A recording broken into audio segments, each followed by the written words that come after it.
मंत्री महोदयांनी जे काही उत्तर दिलेलं आहे त्याच्याप्रमाणे हा विकास जो काय आम्ही करणार आहोत तो इंडोनेशियासारखा करणार आहोत.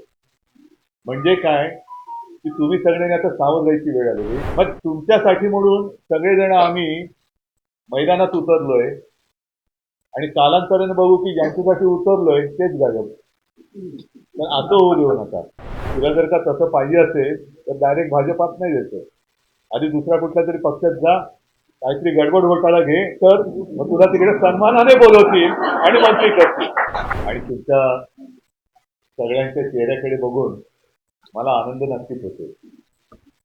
पण एक लक्षात घ्या की आता जे त्याने ऐकलं याचा अर्थ असा की अजूनही पूर्ण विजय मिळालेला नाही.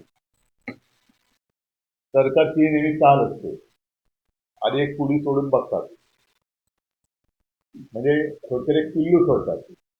जगतंय का मरतंय, अंगावर आलं तर झटकून टाकायचं. आणि जर का त्यांनी ठरवलं की नाही हे आपल्याला करायचंय तर एक तात्पुरती वेळ घेतात. मग तुम्हाला सगळ्यांना जे आंदोलनाला उतरतात त्यांना असं वाटतं की आपण जिंकलो आणि त्या एका गाफीलपणात आपण मजबूत राहिलो का मग पोखरत बसतात. आता हे उत्तर जे काही मी थोडंसं वाचलं सचिन, आपण तो प्रश्न विधान परिषदेत लावला. त्या प्रश्नाच्या उत्तरामध्ये काय मग आता बोलायचं, कोणाला मंत्री महोदय म्हणायची वेळ येईल कधी सांगता येत नाही. म्हणजे तुमच्या समोर यायच्या आधी घरी काही जणांना बोलवलं होतं आणि तिथे मी म्हटलं की पहिला प्रथम किंवा अनेक वर्षांनी, कारण काय होतं की आम्ही राजकारणी लोक म्हटल्यानंतर सरकार टिकवायचं असतं. मग कोणाला तरी काहीतरी त्याचा संबंध असो वा नसो, मंत्रीपद दिलं का खुश, सरकार टिकलं. मग त्याला त्यातलं काही कळतंय नाही कळतंय काय माहिती नाही. पण पहिल्या प्रथम किंवा जे मी म्हणालो की बऱ्याच वर्षानंतर एका माणसाला त्याच्या आवडीचं खातं मिळालं.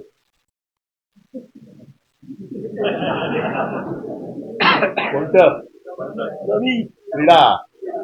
ह्या पेपरमध्ये बातम्या पण आल्यात त्याच्या रमी या खेळाला ऑलिम्पिकमध्ये मान्यता मिळेल. तर मंत्री महोदयांनी जे काही उत्तर दिलेलं आहे त्याच्याप्रमाणे हा विकास जो काय आम्ही करणार आहोत तो इंडोनेशियासारखा करणार आहोत. म्हणजे काय की तुम्ही सगळ्यांनी आता सावध व्हायची वेळ आलेली. इंडोनेशियातला विकास किती जणांनी बघितलाय, पाहिलाय? मला पण माहिती नाहीये. कृष्णा पाहिलंच तरी बाबा, संतोष नाही. त्याच्यामुळे इंडोनेशियातला विकास कसा याची काय माहिती नाहीये. मग ते काय करणार की येऊन येऊन येऊन येऊन डोकं खाणार की बघा तुम्हाला काय आम्ही अमुक देऊ, तुम्हाला समूक देऊ.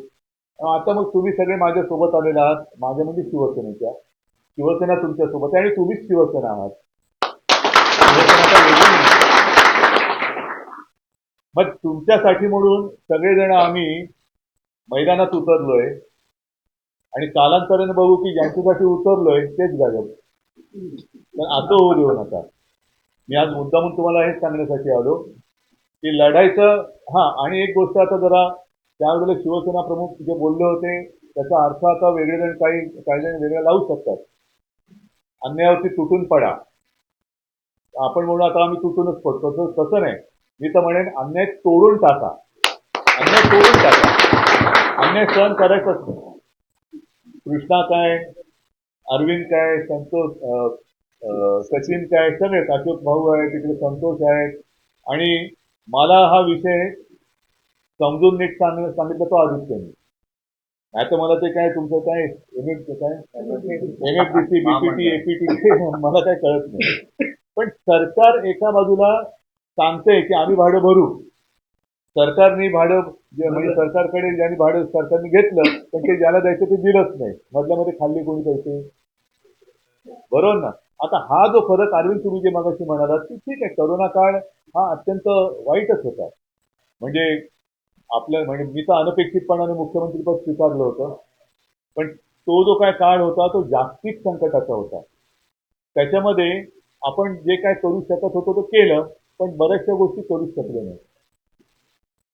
एकदा का बोललो की ते केलं पाहिजे.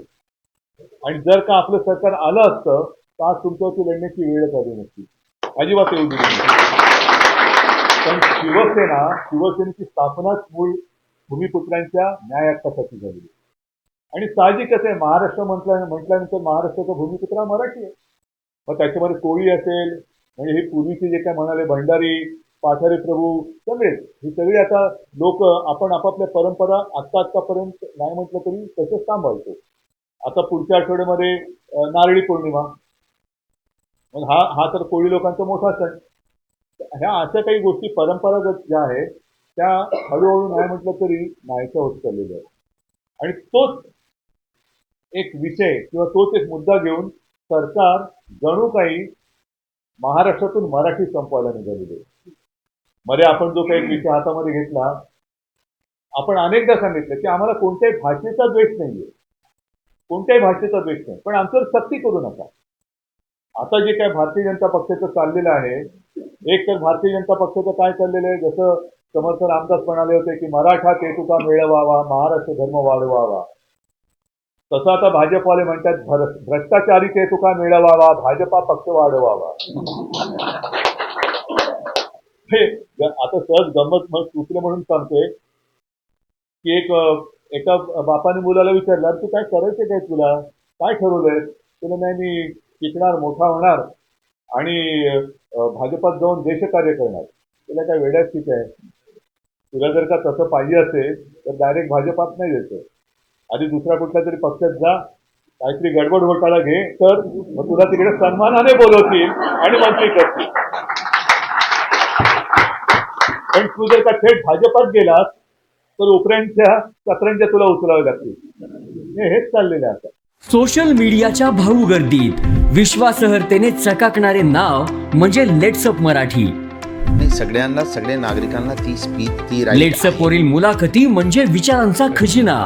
त्यानंतरच्या निवडणुकीमध्ये मला सोडून गेले. बातम्या केवळ वस्तुस्थिती सांगणाऱ्या, न प्रोपगंडा, फक्त जनतेचा अजेंडा.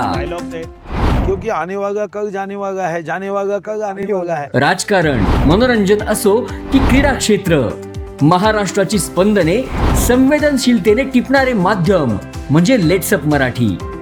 जगासोबत एक पाऊल पुढे राहण्यासाठी लेट्सअपचे ॲप, सोशल मीडिया आणि वेबसाईट सोबत कनेक्टेड रहा.